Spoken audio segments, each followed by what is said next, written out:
billahi minasyaitanir rajim. Bismillahirrahmanirrahim.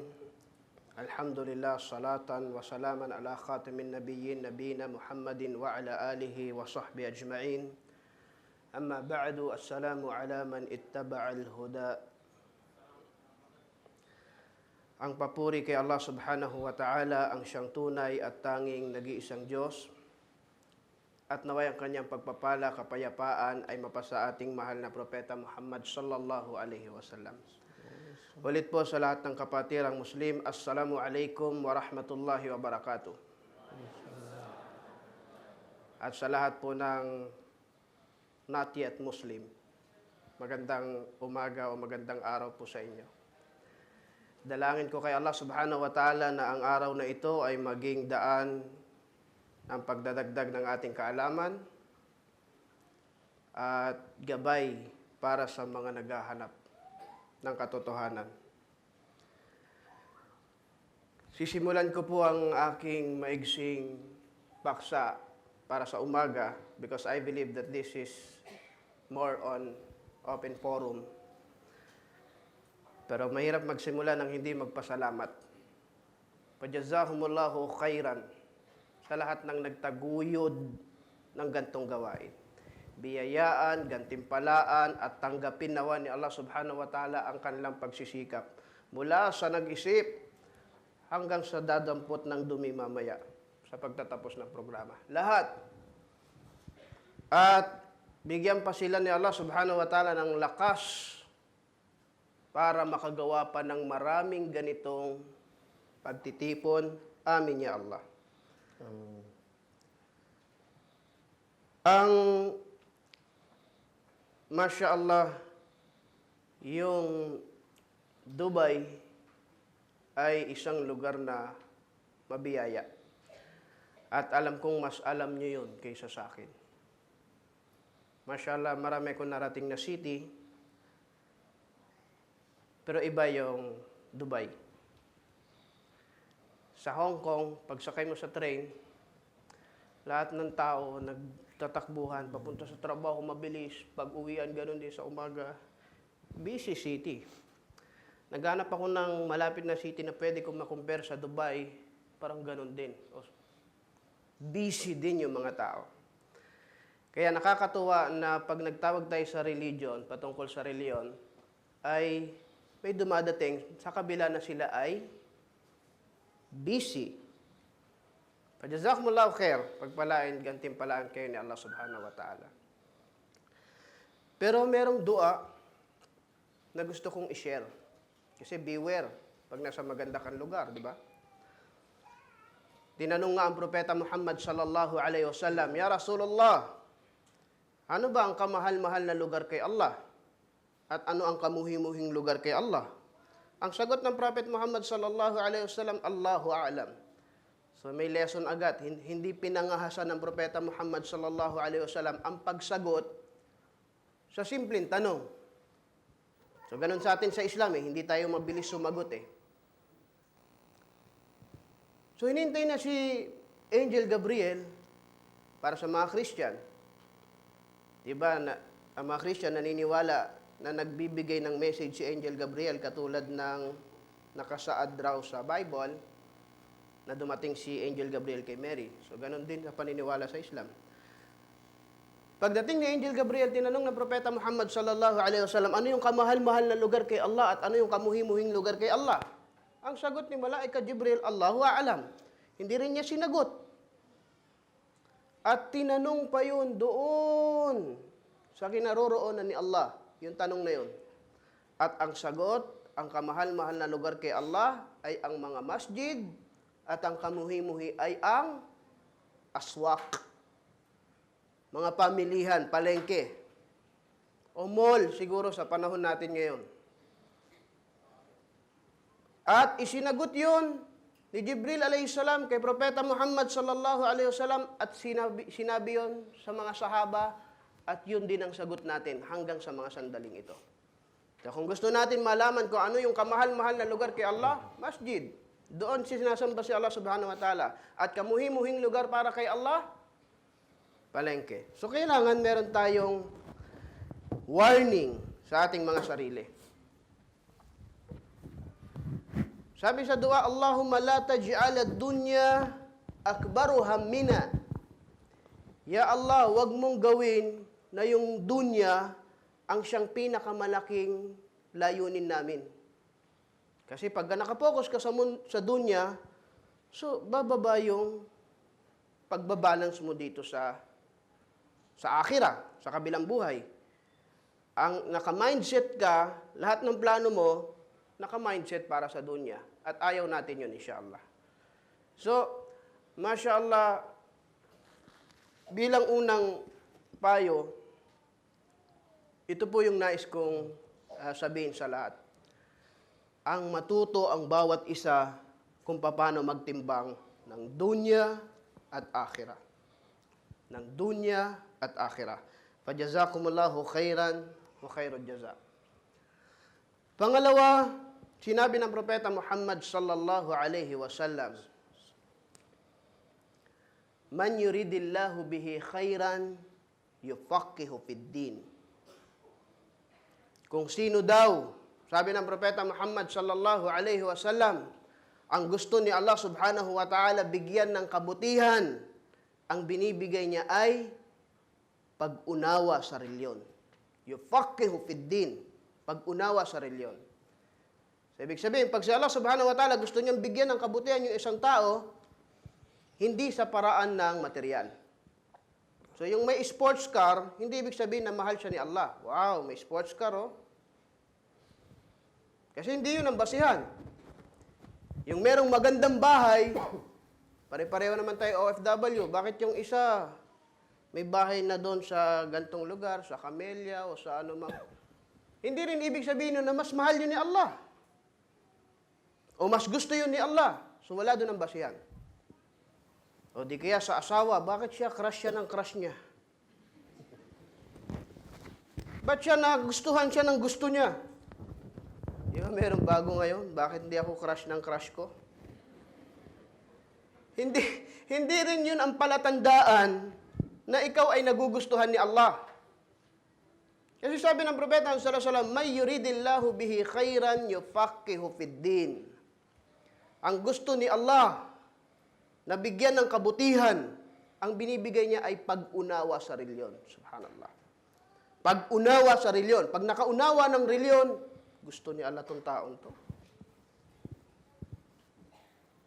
Pag-unawa sa reliyon. Kaya sabi Sheikh bin Baz, rahimahullah, isang malaking alim natin, sa mga nagdaang panahon, ako ay nangangamba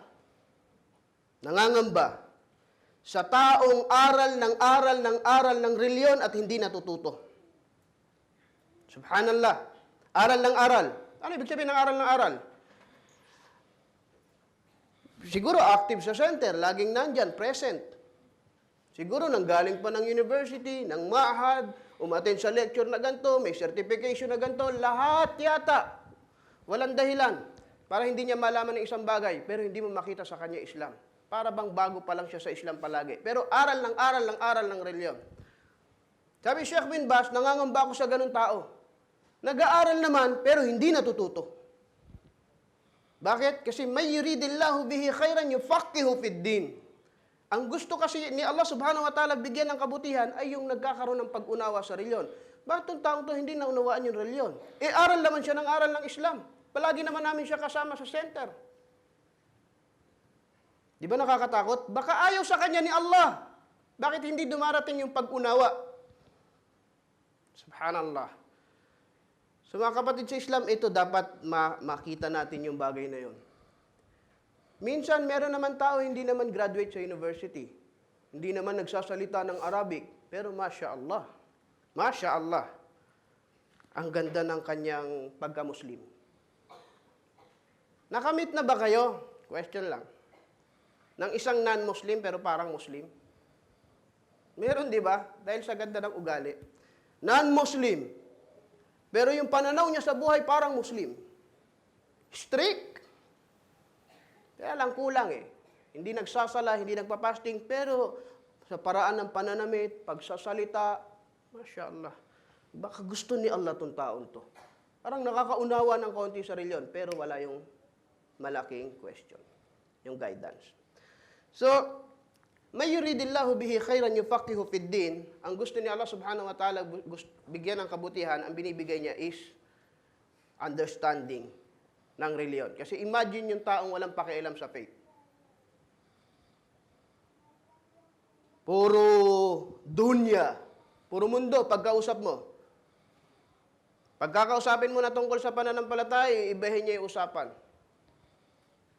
Siguro, na-experience nyo. Lalo pagka yung isang bagong embrace sa Islam, balik Islam, tapos in love ka sa Islam, ayun ang perfect term. Ang isang bagong yakap sa Islam, in love sa Islam. Kasi para siyang in love eh. Yun ang gusto niya laging pag-usapan, Islam eh. Di ba yung in love ganun? Kuha ng cellphone kahit wala naman text. Check ka ng check eh. Kala mo mayat-maya tumatawag siya sa'yo. May naririnig kang ring, hindi naman nagri-ring. Ringtone ko yun. Tingin mo, wala naman. Tapos pag merong ibang tinanong, kinamusta siya, ayaw mo na tumigil. Okay naman siya, ganda trabaho niya. In love. Kasi yun ang gusto mong pag-usapan. Yung taong bagong yakap sa Islam, ayun, tunay na ring yun. Yung taong bagong yakap sa Islam, ang gusto niyang pag-usapan, Islam palagi. Sa sobrang gusto niyang pag-usapan palagi ng Islam, yung mga kamag-anak niya, baka makarelate kayo mga non-Muslim, baka may kamag-anak kayong Muslim o kaibigan na Muslim. Yung mga kamag-anak niya, umiiwas na sa kanya. Eto na naman siya.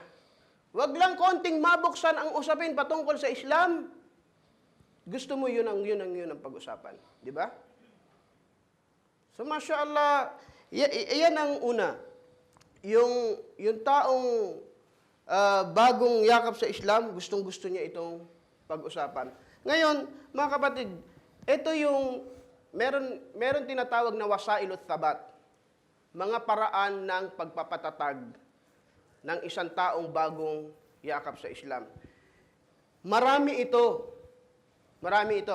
Pero magbibigay ako ng kaunti, mga 3, inshallah, kasi minamanage natin yung time, mga 3, tapos si Brother Isa, and then mag-spend tayo ng mas malaking oras para sa question and answer. Wasailut thabat, mga paraan ng pagpapatatag sa pananampalataya. Una, of course, first and foremost, yung pag-aaral natin sa reliyon. Pag nag-aaral ka sa reliyon, tumatatag ka ba? Yes. Yung hindi nag-aaral sa reliyon, may posibilidad na yung kanyang pagka-Muslim ay humihina ng humihina. Kasi walang taong yumakap sa Islam at bukas alam niya na kaagad lahat ng kanyang gagawin. Definitely, magsisimula ka mula sa umpisa. May narinig na ba kayo na nagsasabi, gusto ko kasi bago ko yakapin ng Islam, alam ko na lahat. Madalas yun, di ba? Halimbawa, ni-invite mo sa Islam, sige na, mag-Muslim ka na. Hindi, ang gusto ko, alam ko na lahat eh. Para bang hindi ka na magkakamali pag nag-Muslim ka. Pero actually, hindi nauubos yung pag-aaral sa Islam kung sasabihin niya gusto niya munang malaman ang lahat para niyang sinabing hindi ako magmumuslim. Kasi nga, hindi naman nauubos ang kaalaman sa Islam.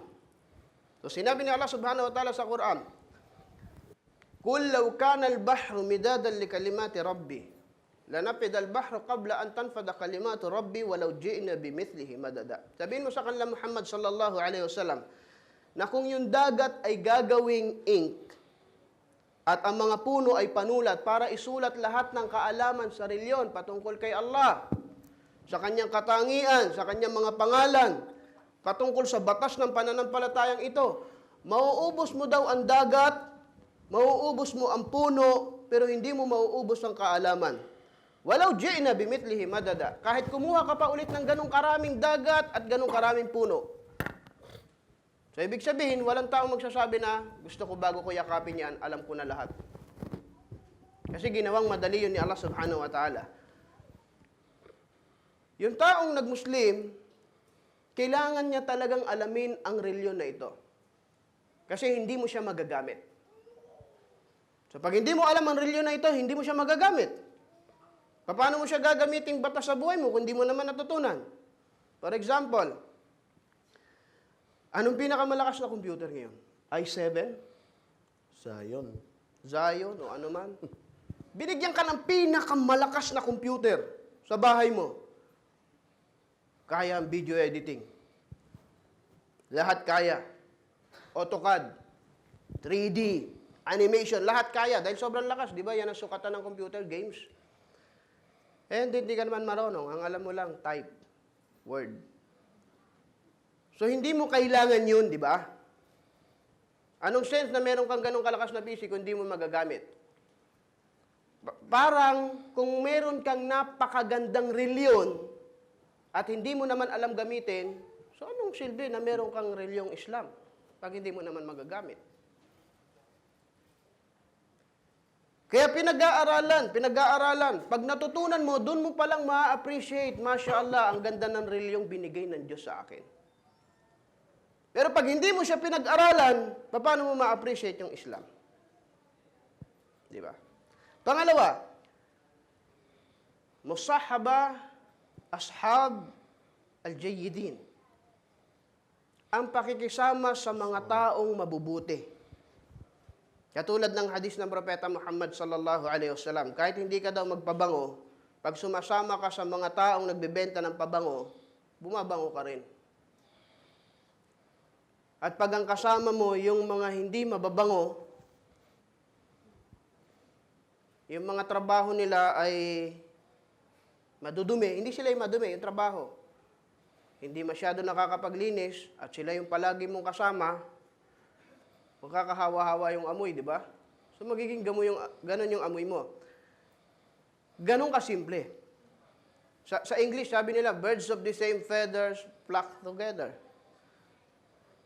So yung pakikisama, pagkakaroon ng kasama, may kinalaman sa iyong pananampalataya. Tama o mali? Wala naman magsasabing malakas faith ko, malakas iman ko, kahit pa ang kaibigan ko kung sino sila yung influensyan ko. Hindi.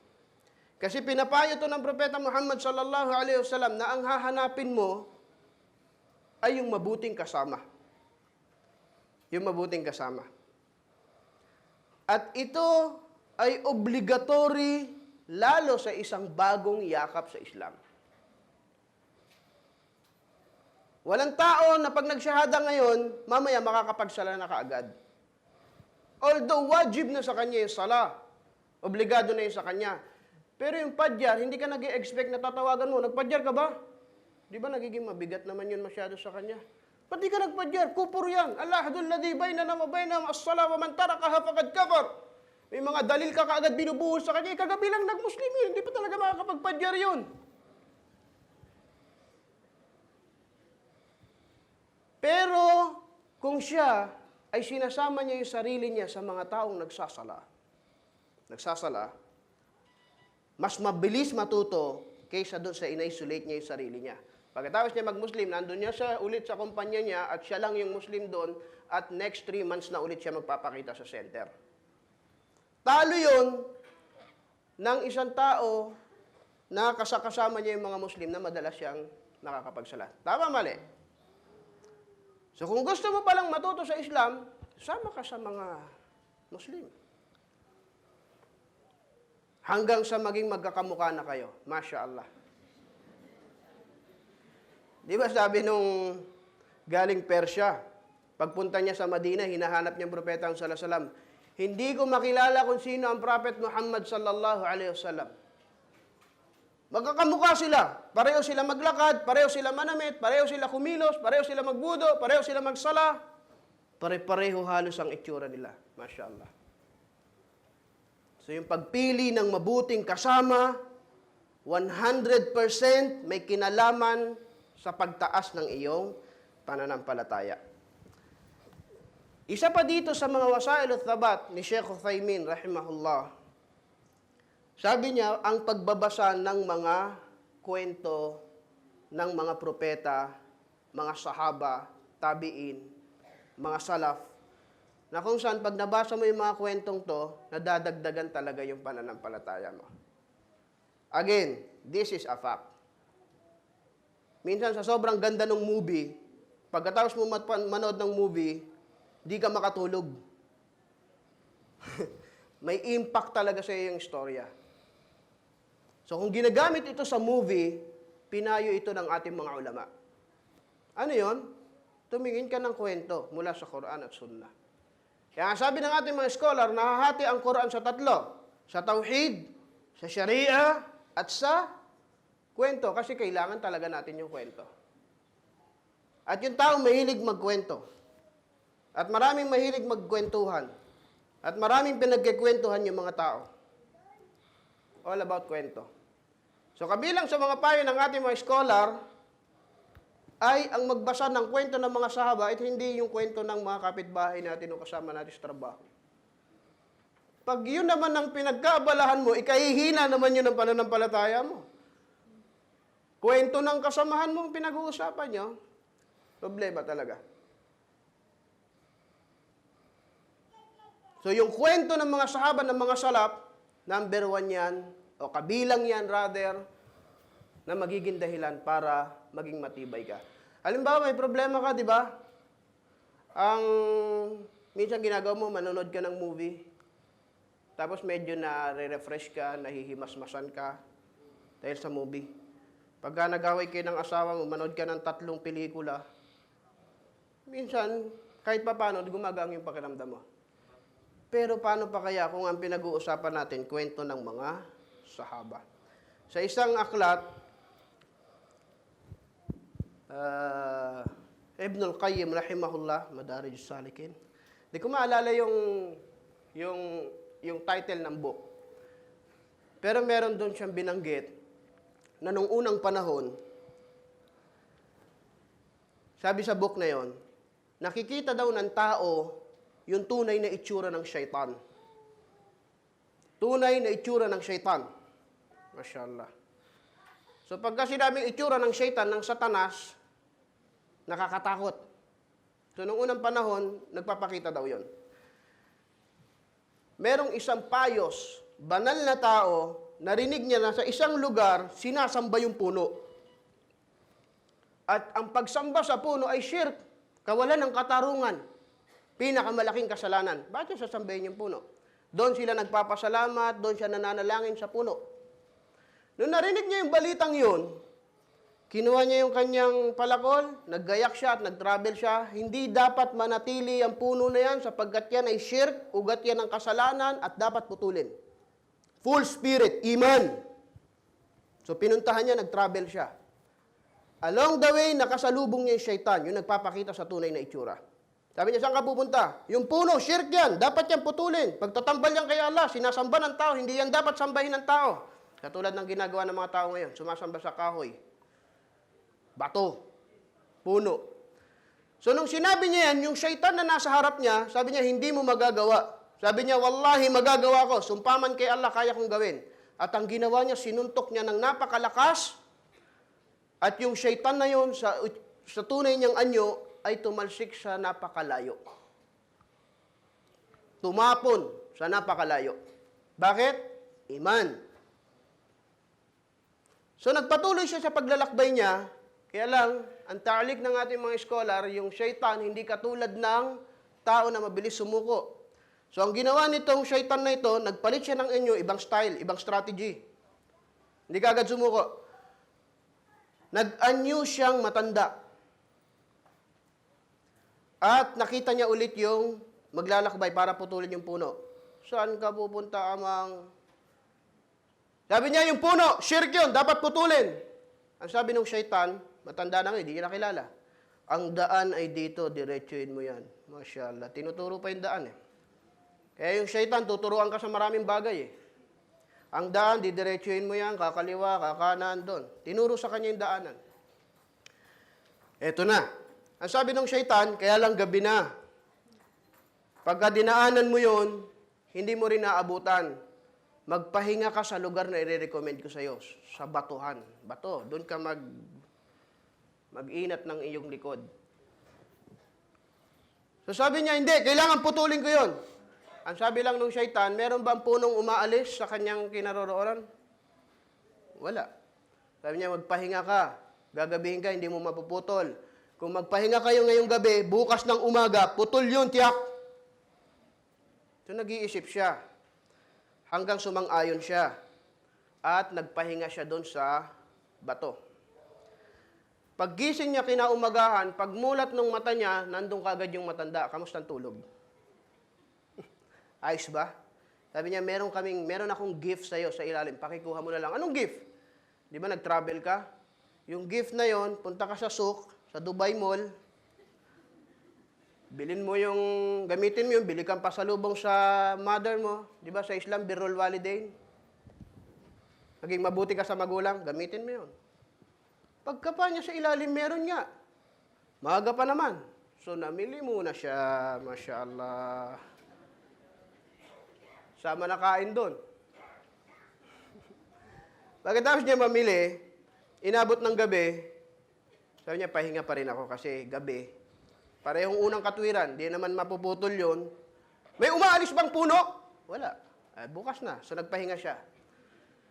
Paggising niya the next day, pagmulat ng kanyang mga mata, nandun ulit yung matanda, pero wala na sa bungad ng mata niya. Medyo naglalakad. Kamusta ang tulog? Mabuti ba? Sabi niya, meron akong ulit gift sa ilalim ng bato, pakikuha mo na lang. Masyaallah, pakikuha mo na lang. Anong gift? Di ba, binilan mo yung nanay mo, so yung asawa mo, magsiselos yun. Bibilhan mo rin yung asawa mo. Pagkita niya sa ilalim ng bato, meron niya. Doon na naman siya sa Dubai Mall. Ikot na naman siya doon, bibili. At inabot ulit ng gabi. So yung susunod na araw, pangatlong araw, pag dilat niya, medyo maliit na yung matanda, yung syaitan. At kumaway lang sa kanya, ayos ba tulog? Medyo hindi na rin naririnig yun. Tapos sabi, sa ilalim, meron ulit.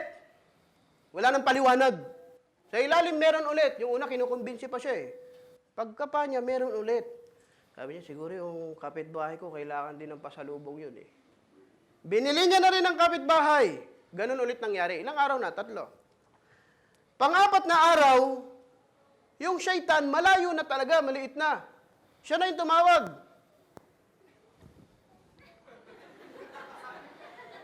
Wala nang usapan eh, senyas lang eh. Dubai Mall. Pagkuha niya ng pera, binili niya kahit kapitbahay ng kapitbahay niya, kamag-anak ng kamag-anak niya, in-laws niya, lahat. Masya Allah, ang dami niya ng pasalubong eh. You see? So, sa dami ng pasalubong na ito, yung sumunod na araw, wala na yung syaitan, wala na kahit maliit. Naghahanap siya. Wala siya. Nung wala yung syaitan, saan na yung palakol ko? Kailangan mawala yung puno na yan, shirk yan, ugat yan ng kasalanan. Kinuha niya yung palakol niya at tinungo niya yung puno. Pagpunta niya sa puno, eto na lumabas na ulit yung syaitan. Sa original niyang anyo. Saan ka pupunta? Yung puno, shirk. Kailangan putulin. Ugat yan ng kasalanan. Sabi, hindi mo magagawa. Magagawa ko, wallahi, hindi mo gagawa. Ginawa niya ulit, sinuntok niya ulit, pero hindi na kaya. Hindi na kaya. Ibig sabihin na nagpapalakas, hindi itong physical natin. Wallahi, iman ang nagpapalakas. Iman. Pero humina. Na-divert. Kaya marami ganun eh. Baka sa unang pagkakataon, malakas ka. Pero pahihinain ka ng pahihinain dahil meron kang kalaban eh. Pag hindi mo siya kilala, pag hindi mo ginawa ng paraan yun, maaaring ganun ang mangyari sa'yo. Pagkatapos mo mag-Muslim, wallahi, ang dami mong plano. Organization, nagtayo kayo, ang dami niyong plano. Tauhid, dawa, madrasa, masjid, lahat yan sa umpisa ginagawa niyo, iniisip niyo lahat. Pero along the way, nagbabago. Humihina. Natutokso tayo eh. Kaya yung mga nagpapahina, pag hindi natin alam na yun ay isa sa pangpahina, hindi natin nadedetect, kumakagat tayo sa pain. Hanggang pag may nangyaring musiba, problema, tsaka lang tayo babalik sa palakol natin. Asa na yung palakol? Pero mahina na tayo nun eh. Asa na yung palakol? Puputulin natin yung puno. Kaya marami sa mga pagsubok natin, sa pagsusumikap natin, hindi tinatamaan yung kalaban. Bakit? Kasi humina tayo eh. Kaya kailangan mo magpalakas ulit ng ganong kalakas. Para susunod, meron ulit epekto yung ating palo. Wallahi lazim, ganito yung mga nangyayari sa atin sa maraming pagkakataon. Balik Islam, matagal lang Muslim, o anumang estado natin. Bakit? Kasi marami talaga nagpapahina dito sa mundo.